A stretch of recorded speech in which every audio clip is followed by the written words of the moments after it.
Place the cables into their bottom housing. At this stage, do not care about the direction of the connector. It can be adjusted later if needed.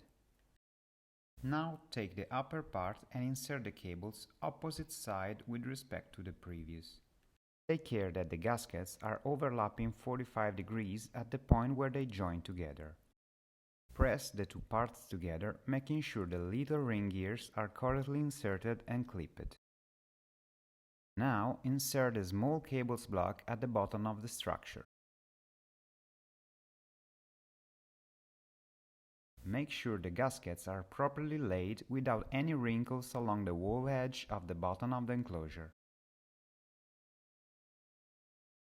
Let's now connect the electronic parts to the cables.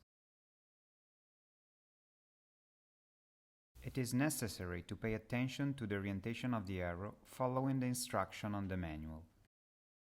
Once you have connected the cables to the board, simply push the sensor along the tracks until you hear the typical clack sound.